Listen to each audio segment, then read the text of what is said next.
नमस्कार दोस्तों, स्वागत है आपका राष्ट्रीय सच में। मैं हूं आपके साथ शिवांगी परिहार। दोस्तों, आज हम आपको ताजमहल की कुछ छुपे हुए रहस्यों से रूबरू करवाएंगे। लेकर चलते हैं आपको ताजमहल और बताएंगे कि क्या आगरा का ताजमहल भी भगवान शिव के मंदिर को तोड़कर बनवाया गया था।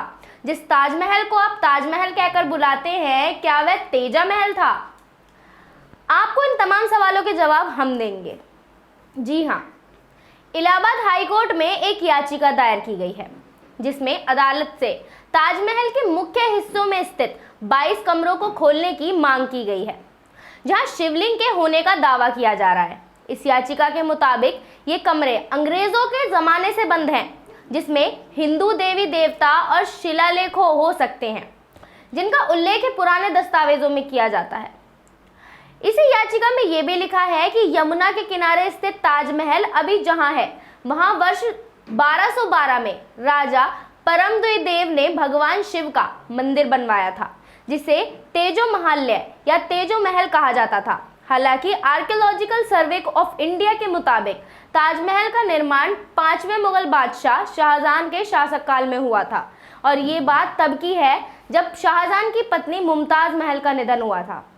कहा जाता है कि मुमताज महल ने अपने आखिरी समय में शाहजहां से कहा था कि उन्होंने सपने में एक बहुत ही अद्भुत और सुंदर महल देखा है, जैसे इस दुनिया में कहीं भी नहीं है। इसलिए उनकी इच्छा थी कि शाहजहां भी उनके लिए एक ऐसा ही महल बनवाएं। हालांकि ये बात बहुत कम लोग जानते हैं कि 17 जून 1631 को मुमताज महल के निधन के बाद मुमताज महल के शव को आगरा के ताजमहल में नहीं, बल्कि बुरहानपुर के तापी नदी के किनारे एक बाग में दफनाया गया था, और इसीलिए ताजमहल और उनके निर्माण को लेकर हमेशा से विवाद रहा है। दोस्तों, कुछ इतिहासकारों का मानना है कि यमुना के किनारे जिस जगह ताजमहल का निर्माण करवाया गया था, वहां एक वैदिक मंदिर हुआ करता था, जिसका निर्माण 13वीं शताब्दी में ही हो गया था। दोस्तों, एक बात के और प्रमाण पता चलते हैं कि जिस जगह ताजमहल है, वहां राजा मानसिंह का महल हुआ करता था, जिसे उन्होंने राजा मानसिंह के बेटे से खरीद लिया था। अब हम आपको कुछ ऐसी तस्वीर दिखाते हैं जिससे आपको ताजमहल की और भी कई सारी चीज़ों के बारे में पता चलेगा। दोस्तों, अगर आप ताजमहल की दीवारों पर बनी कारीगरी को देखें तो उसमें कुछ कमल, त्रिशूल आदि बने हैं। साथ ही ताजमहल की मीनार को देखें तो उस पर कलश, त्रिशूल जैसी कई सारी क्रियाएं की गई हैं। दोस्तों, सोचने वाली बात यह है कि 22 कमरों में आखिर है क्या।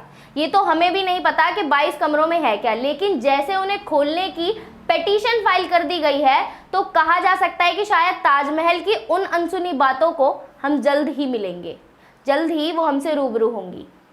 खैर, तब तक ताजमहल का अगर रहस्य कोई आपको पता है तो कमेंट सेक्शन में हमसे ज़रूर बताएं। ऐसी ही तमाम जानकारियों के लिए देखते रहे राष्ट्रीय सच, क्योंकि हम हमेशा साथ हैं सच के। धन्यवाद।